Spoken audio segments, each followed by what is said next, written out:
Salut tout le monde, bienvenue sur l'Arena MMA. Je suis avec Alex Murat. On va vous parler de toute la carte de Samouraï MMA, chapitre 14 qui arrive là, c'est dans quelques jours. Comment ça va, Alex? Fight Week, ça peut pas autant bien aller que ça. C'est la grosse semaine, c'est une semaine qui est inhabituelle. On a un samouraï et on a un UFC back-to-back. Fait que je pense que c'est une belle semaine pour tout le monde. Absolument. Et moi, tu sais, peut-être que je suis biaisé, mais je suis plus excité encore par Samouraï MMA que par l'UFC Ouais. parce que on a des énormes combats et on va les décrypter un à un. On va faire nos pronostics et c'est vraiment en termes de niveau. Il suffit juste de voir les records de chacun des combattants. Et juste le fait de se dire que la carte est ouverte par Mustapha, qui est potentiellement un des poids lourds les plus forts en ce moment sur le continent nord-américain, ben ça donne le ton pour une carte qui va être incroyable en termes de niveau. Et l'UFC risque de pas être déçu. Il y aura beaucoup de personnes de l'UFC. Qu'est-ce que tu penses du niveau justement de cette carte? Ben, écoute, à chaque fois qu'on a une carte de samouraï, on le dit toujours, c'est tout le Mhm. temps de la meilleure, puis c'est toujours la meilleure, le niveau monte tout le temps. Exact. Je pense que les gens de l'UFC, ils vont pas là pour rien. Je pense qu'ils sont conscients qu'il y a une carte avec beaucoup de talent sur la carte, beaucoup d'efforts qui a été mis de la part de Daniel, de l'équipe de Samouraï. Euh, puis je pense que l'UFC là, ça va mettre la table pour leur gala du lendemain. Puis je pense même que ça va lui mettre beaucoup de pression. Absolument, absolument. J'ai hâte de Ouais, voir la salle ouais. aussi, une nouvelle salle. Mais passons directement au vif du sujet. Co-main event, Tommy Morrison contre Christopher Daniel. Tommy Ouais. Morrison 8-0, Christopher Daniel 9-4-1. Un adversaire avec donc beaucoup d'expérience et une belle fiche. Première défense de ceinture pour Tommy Morrison. Je pense que c'est un combat qui peut être tournant dans la carrière de Tommy. Pourquoi? Parce que le staff de l'UFC va être là. On sait qu'il le regarde déjà. Et là, si Tommy fait une grosse performance avec un finish, il peut être victime de son succès. C'est-à-dire que Tommy, il prend son temps dans le sens où c'est lui qui va décider quand il veut aller à l'UFC et donc quand il va aller à l'UFC. Mais là, avec une grosse performance, il pourrait ne plus être maître de son destin si l'UFC dit regarde, c'est maintenant, on te signe pour un contrat de 4 combats. Il n'aura pas le choix de dire oui si c'est un contrat de 4 combats. Tu sais, on parle pas du TUF, on parle pas de Dana White Contender Series, on parle de la grande porte. Mais moi, je pense, c'est quoi, Lucas? Il n'y a pas beaucoup de 125 livres à l'UFC, il n'y en a pas tant que ça. Puis, une autre affaire, moi, je pense que Tommy, c'est intelligent ce qu'il fait parce qu'il fait juste monter en valeur. Donc, je trouve que c'est tout à son honneur de faire ça. Puis, je pense que, point de vue, euh, point de vue stratégie, j'adore la stratégie, justement, de faire un peu languer à l'UFC. Puis, si justement, il apporte une très grosse performance à l'UFC, ce soir-là, qu'il le regarde, puis que, écoute, qu'il fait un KO, ben, une soumission, puis quelque chose d'ultra spectaculaire, je pense qu'il va juste encore monter en valeur, puis c'est lui qui a la balle dans son camp, là. Fait qu'il fait bien, c'est lui le boss. Exact, exact. Mais là, justement, la balle pourrait ne plus être dans son camp si l'UFC lui propose le fameux contrat, parce que ça se refuse pas, un contrat de 4 combats. Et en plus, on sait que la dernière fois que Tommy a eu un combat avec 5 rounds, il a eu un finish. Donc là, on n'est vraiment pas à l'abri d'un finish. On a un Tommy qui atteint tranquillement son prime. Je pense qu'il y est pas encore. Je pense qu'il y est pas encore parce il vient d'avoir 26 ans. À 26 ans, c'est rare qu'un combattant soit à son prime. Donc j'ai hâte de voir la performance de Tommy Morrison. On le sait que lui, c'est au même titre que ce que j'ai dit sur Michael Dufort. La pression, il la mange au petit déjeuner. Et UFC, pas UFC, il va juste performer et donner son meilleur face à un adversaire Un je l'ai vu finish. combattre, qui est très bon. Ouais, mais d'après moi, Morrison, ça va pas le mettre un finish. Ça va? Ouais, un T'as dit finish quoi? pour Morrison. Un Un finish? Ouais, ouais, finish. ouais, je pense Ouais, aussi. je suis pas mal sûr. Ok. Soumission ou KO TKO? Écoute, on peut dire soumission. On va y aller Ouais, avec une soumission. ouais, ouais, Ouais, ouais, ouais. Je on va y pense, aller je avec une pense soumission aussi. pour Morrison. Je pense Je que l'ai vu c'est. travailler, dans le fond, son dernier combat contre Quinones, là. Je l'ai vu sortir après ça. Écoute, c'était comme une sangsue sur Quinones, puis Quinones savait pas trop quoi faire. Il essayait de prendre Tommy dans un piège. Tommy lui tendait à son propre piège. Tu sais, eh, c'était assez impressionnant. Moi, je pense que Tommy peut soumissionner ce gars-là, il là. était dans la matrice à son dernier combat. On s'en est pas rendu compte. C'est Mais incroyable, hein? ce qu'il faisait, les mouvements qu'il faisait, c'était vraiment du très très haut niveau. Et sortir ça en Ben, on combat, dirait qu'il savait vraiment ce qui s'en venait. Il savait ce exactement. qui s'en venait carrément. Donc là, C'était impressionnant. Fait que oui, ouais, soumission. exact. Au même titre, si le combat contre Quinones avait duré 5 rounds, je pense aussi qu'on aurait eu un finish. Ah, Il c'est sûr, s'enlignait c'est vers sûr. ça. Donc là, 5 rounds, c'est Quinones est en train, je pense, tranquillement, dans sa tête à lui, Quinones est en train d'abandonner parce qu'il voyait que shutdown. tout ce qu'il tentait contre Tommy, ça marchait pas. Exact. Fait que c'est dur dans la tête d'un combattant Ouais, quand tu ouais, ouais, sors tes vraiment. meilleures choses puis ça ne marche pas. Dans le fond, je pense que il a passé de la switch de l'agresseur à la switch de je vais survivre, je vais essayer de survivre sans me faire Mhm, soumissionner ou sans me faire mettre KO jusqu'à la décision. mhm.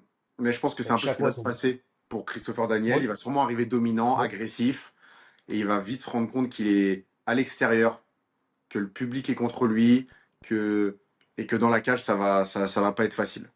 Donc très très beau co-main event, hein. On a un main event, un co-main event, deux ceintures en jeu, ça va être de la haute voltige. Passons maintenant au combat incroyable. d'avant. Combat de Louis Jourdain contre Adriani, un combat qui se donne à 130 livres et pas à 125 Ouais, finalement. ouais, ouais. Là aussi, Louis Jourdain qui est à 7-3, Adriani qui est à 12-3. Là aussi, Louis Jourdain, il n'est pas à l'abri d'être mis en avant, d'être au pied du mur et d'être appelé par l'UFC avec une grosse performance. Il prend un gros adversaire, 12-3, un gros Brésilien. Et si on en croit ce que nous dit justement Charles Jourdain, on a un Louis Jourdain en ce moment qui est 6.0 et j'ai vraiment hâte de voir Louis. Et moi, je me fais hyper et je fais confiance à Charles et je pense qu'on va avoir un finish de Louis qui a l'air en pétard, comme on dit chez nous. Dis-moi ce que tu penses. Mais Ben, attends, avant c'est ça. ça, Oui. attention à Adriani, qui est un très bon adversaire, et surtout au sol. Il est fort au sol. Debout, je vois un avantage pour Louis. Je pense qu'en termes de technique au sol, Louis est peut-être meilleur en soumission, mais attention, Adriani, il peut rendre le combat plate et essayer juste de bloquer Louis au sol. Vas-y, je te laisse. Moi, dans le fond, juste faire une histoire courte. Moi, en 2018, euh, j'ai vu, ben, j'étais sur la même carte que Louis, dans le fond, quand il se battait contre Sébastien Ruiz. Puis moi, j'étais dans le vestiaire de Sébastien Ruiz parce que, justement, il se battait après moi. Puis là, j'avais été rechercher mes affaires dans le vestiaire. Louis avait massacré Sébastien Ruiz, qui était une bête. Je sais pas si tu as connu Sébastien Ruiz, mais c'était une bête. Un gars qui avait, c'était un chien, là, c'était un dog, là. Puis tu sais, et c'était pas un peureux, là. Mais quand je suis retourné dans le vestiaire, il a tellement mangé la volée de sa vie, il était en train de pleurer sur le banc, Ah tellement qu'il ouais, avait mal. ah ouais. Donc, je peux te le dire, si on a une version, ça c'est en 2018, là, si on a Mhm, une version 6.0, qui est 7 ans plus tard de Louis Jourdain, bonne chance Adriani, là, parce que mhm. ça va faire mal, là. Peu importe que ce soit debout, que ce soit à terre, je Ouais. pense qu'Adriani va passer dans une grosse tempête qui s'appelle Louis Jourdain. Un mauvais moment. Mais en tout cas, gros adversaire hein, en la personne d'Andréani. Louis Jourdain, il a l'air affûté, ça fait peur. Adriani aussi, il est très affûté. On va avoir un combat de haute voltige à 130, ça va aller super vite. Franchement, ceux qui n'ont pas pris leur place pour Samouraï MMA, je pense que Danny Mallet, il en reste quelques-unes. Essayez de contacter les combattants, peut-être qu'il en reste quelques-unes à certains, mais sinon, soyez sur l'UFC Fight Pass. Vraiment. Exact. Aussi, Louis Jourdain, on peut le dire, il bénéficie de son nom pour, en cas de grosse performance, être appelé par l'UFC. L'UFC, ils adorent Charles Jourdain. Je pense que Louis, il est destiné à aller à l'UFC, notamment, oui, par rapport à son niveau, mais on le sait qu'il n'y a pas que le niveau qui fait que tu vas à l'UFC aujourd'hui. Il y a tout ce qu'il y a autour, tout le côté entertainment, et le fait de s'appeler Jourdain, c'est un gros plus. Je pense que l'UFC aime ça, justement, créer des petites histoires comme ça, des hype, Exact. justement, sur le fait des deux frères comme les Pétis. Tu sais, je pense Exact. que c'est quelque chose que l'UFC recherche, c'est normal, hein. Oui, Ils veulent hyper, ils veulent faire aussi les combats, ils veulent qu'il y ait une histoire autour de ça, puis je pense que les Jourdains sont, sont très talentueux, puis que, ils sont faits pour ça, hein. ouais, Autant dans l'octogone qu'en communication, ces oui, gars-là, on passe en entrevue, bon, on le voit avec totalement. toi, l'émission 5e round, Charles s'exprime super bien, Louis s'exprime super bien. C'est des gars tu sais, qui sont très classe. Écoute, moi, je comprends l'UFC de vouloir, s'ils veulent signer un Louis Jourdain, je comprends l'UFC de vouloir signer un Louis Jourdain. Puis ils ont raison de le faire. Puis c'est une bonne chose à faire, justement. Absolument, absolument. Passons au combat maintenant qui précède celui de Louis Jourdain. C'est Danny Mallet contre Mac Lorsen. Alors, un énorme test, hein. Encore une fois pour Danny Mallet qui prend que des gros tests de toute façon, il n'est pas là pour prendre des combats faciles. C'est Qu'est-ce un que... test pour les deux. Vas-y. D'accord. C'est un gros test pour les deux. Moi, je pense que, dans le fond, les deux gars, dans leur dernier combat, ça les a fait reculer d'une case. OK? On sait que pas mal tout le monde qui sont là-bas ont le même rêve, ont le même but. Puis ceux qui veulent l'atteindre, euh, il faut qu'ils performent à 150%. Ce qui s'est passé avec Danny Mallette, ce qui s'est passé avec Mac Larson, ben, ça les a fait reculer un petit peu d'une case. Je pense que dans le fond, c'est un combat extrêmement décisif pour les deux gars. Euh, Écoute, Totalement. Mac Larson, c'est un gars qui est quand même complet. Danny, on le sait, c'est un gars debout. Si Danny, on va se le dire en bon québécois, s'il lâche le chien puis qu'il laisse aller ses mains, je pense que je vois un Danny Mallette gagner ça avec ses mains. Et Danny honnêtement, si on regarde ici au Canada, dans sa catégorie avec ses mains, c'est un des gars les plus dangereux avec sa boxe. Euh, Totalement. et écoute, on le va aller à plusieurs reprises, puis justement, là, sa victoire contre Kadjik avec sa mariage, c'était épouvantable, c'était une bombe là, qui a pitché, là. Fait que Attention moi, je aussi, parce pense que que tu sais, faut pas qu'il se fasse toucher comme avec Kajik. Parce que je pense que Larsen va, non. s'il touche Dany, il va pas faire l'erreur que Kajik a fait de charger main basse. Donc Dany, faut qu'il soit mesuré Mais et encore là, intelligent dans ce combat-là. encore là, ce qui est arrivé contre Kajik, faut pas oublier une chose, c'est que j'en ai parlé après, là, Danny tournait du côté de la main forte.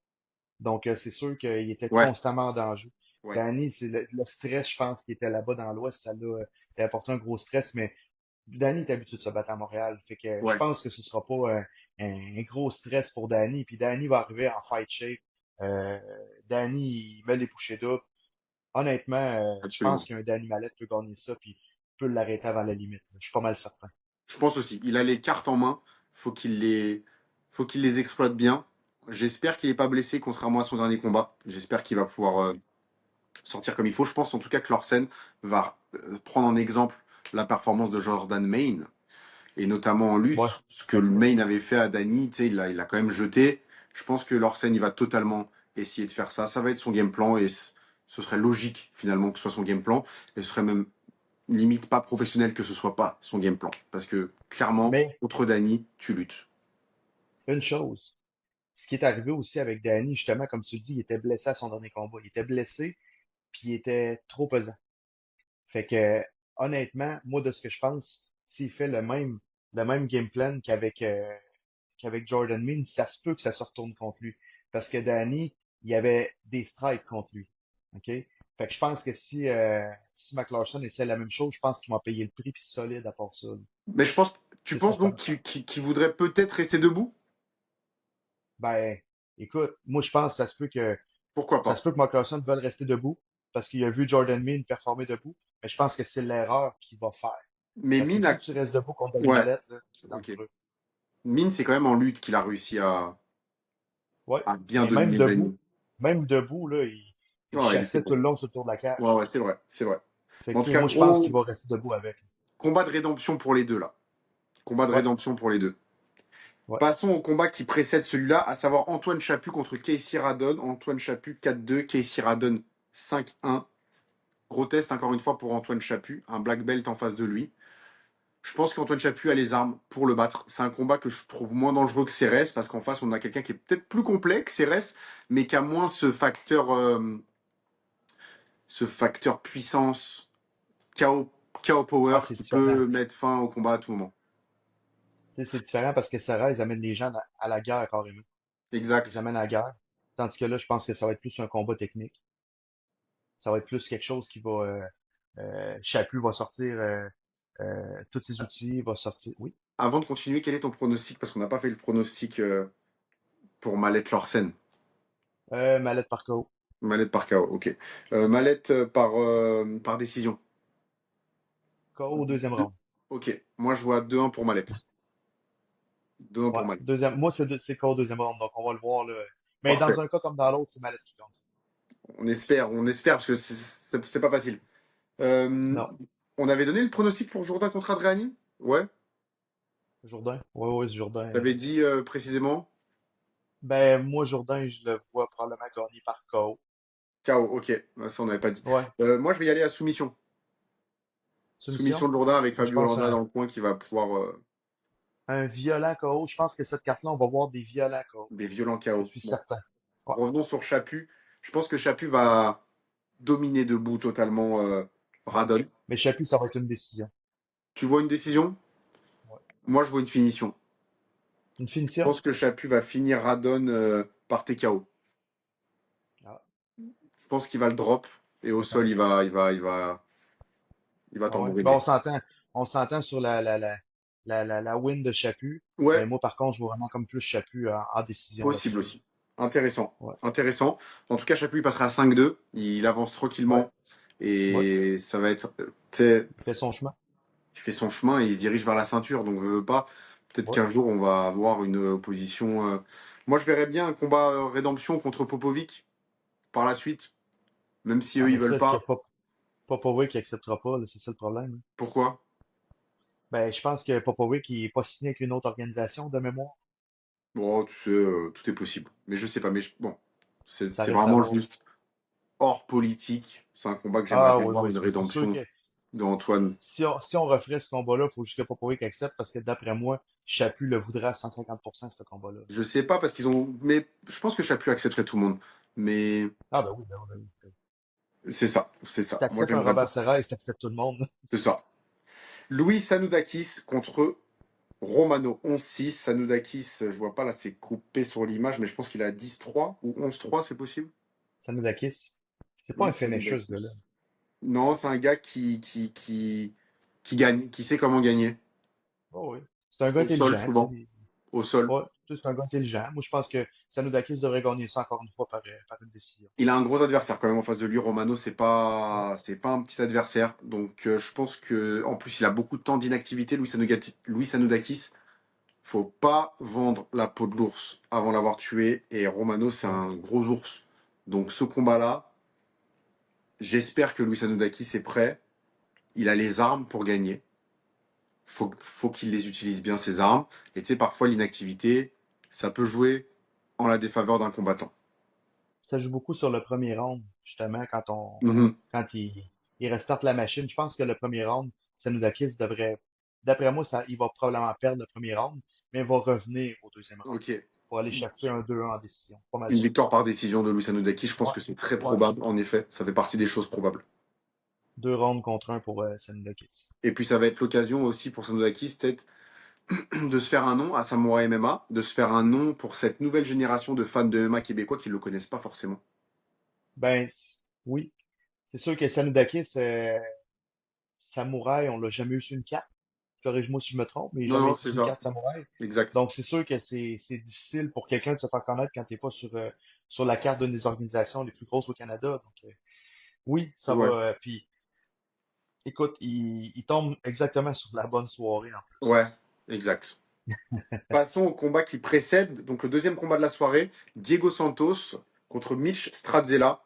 Ça va Ça, striker, je ça va se l'attendais. rentrer dedans, Ça, je ça va tout, l'attendais. ça va tout. Strazzella est rendu à 4-4, mais tu sais, c'est un 4-4 qui est. Écoute, on va se le dire, OK? Ceux-là qui connaissent, ben, tu sais, qui ont suivi Samouraï, qui ont suivi un petit peu la carrière de Strazella, ceux-là qui ont vu Strazella se battre, euh, moi, je trouve que c'est pas un vrai 4-4. Non. Ce gars-là, c'est un gars que je pense que sa fiche, on peut la restarter à zéro avant chaque combat. Il est tellement dangereux, là. Il Et amène tout le j'aimerais. monde, c'est toujours au maximum. Et ce que j'aimerais dire, c'est que selon moi, c'est l'adversaire qui a donné le plus de difficultés au champion actuel Samouraï MMA, Ouais, Alain Majoric. ouais, ouais. Mais Largement. pas juste à Alain. Non? Honnêtement, donne du trouble à tout le monde, Ouais, ouais. Strazella. Absolument. Mais tu sais, le fait de se dire que c'est lui qui a été à date le plus gros test pour le champion, ça Ouais, en dit long ouais, sur son niveau. ouais. Et Diego Santos, il va devoir sortir une grosse performance parce que c'est pas gagné ce combat-là. Diego Santos va devoir être intelligent dans ce combat-là. Ben, c'est parce que le problème avec Diego Santos, c'est que ses deux derniers combats sont finis au premier round. Fait que tu sais, c'est le premier round hein, contre Rafaelette, je me trompe Contre pas. Rafolette, ouais, contre Isaac Bleu aussi. C'est ça. Fait que tu sais, il n'y a pas eu beaucoup de temps de cage dans les deux derniers combats, tandis que Strazella, il a fait la limite à ses deux derniers combats. Fait qu'il a gagné beaucoup en expérience. Puis, mais les deux avaient des gros adversaires. Tu sais, je veux dire, ben, c'est sûr que Rafaelette, même si avec la fiche qu'il a, je pense que c'est 1-4, c'est un gros adversaire quand même qui est assez brouillon. Puis après ça, Isaac Blais, tu sais, oui, Diego a pris deux gros adversaires back-to-back, mais je pense que Strazella a pris deux monstres comme adversaires back-to-back, puis ce qu'il nous a montré, là.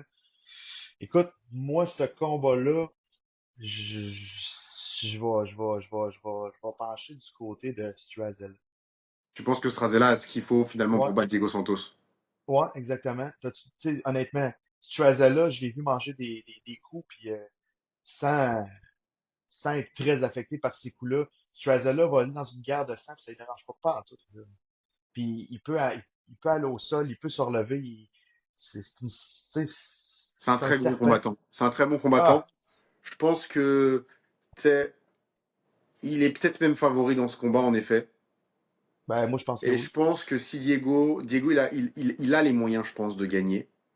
J'en parlais avec Charles. Charles disait que Diego, c'est dans son ADN de vouloir se battre la bagarre. Mais je pense que Diego va devoir vraiment la jouer game plan. Alors, c'est du qui tout double, hein, quand tu joues la bagarre. Ça peut le faire aussi à la bagarre, c'est qui tout double. Ben oui. Il connecte, Stradzella, il se couche. Terminé, merci, bonsoir, il a gagné. Mais il y a aussi ce risque. Quand tu fais ça, bah, c'est risqué parce que ça risque d'être toi qui te fais toucher et coucher.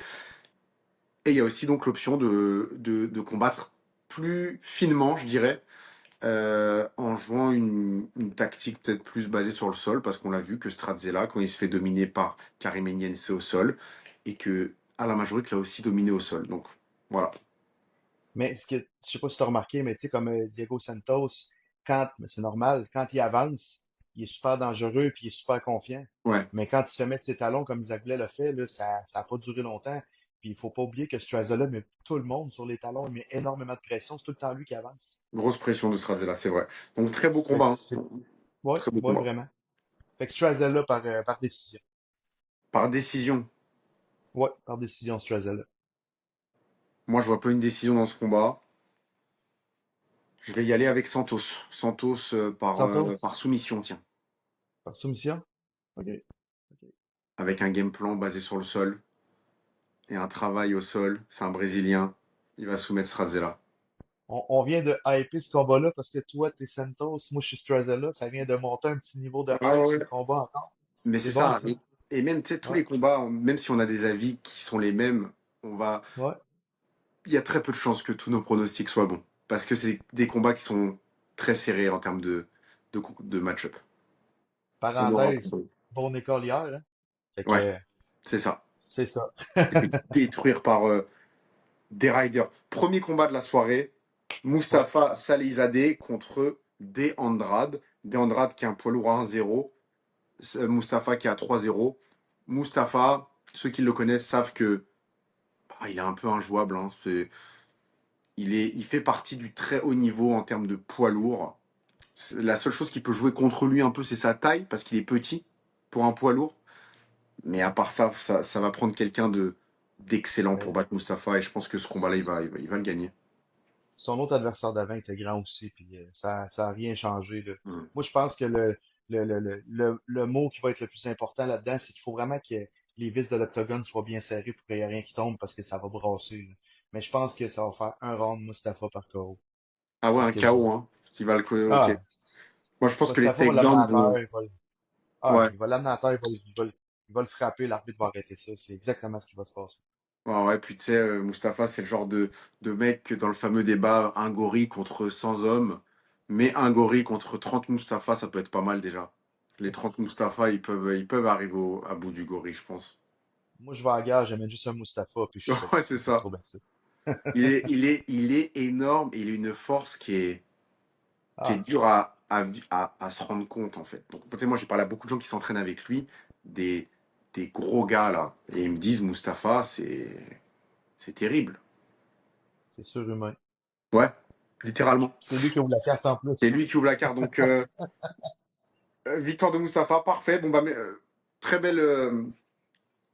très belle analyse. Merci beaucoup, Alex. Merci. On se voit à la pesée, peut-être. Oui, à la pesée, ben, c'est encore moi qui fais les face-offs avec les gars. Super. Génial. Bon, bah, parfait. Merci beaucoup, Alex. Bon Et fight, à oui. bientôt. Yes. À Ciao. bientôt. Salut, Lucas.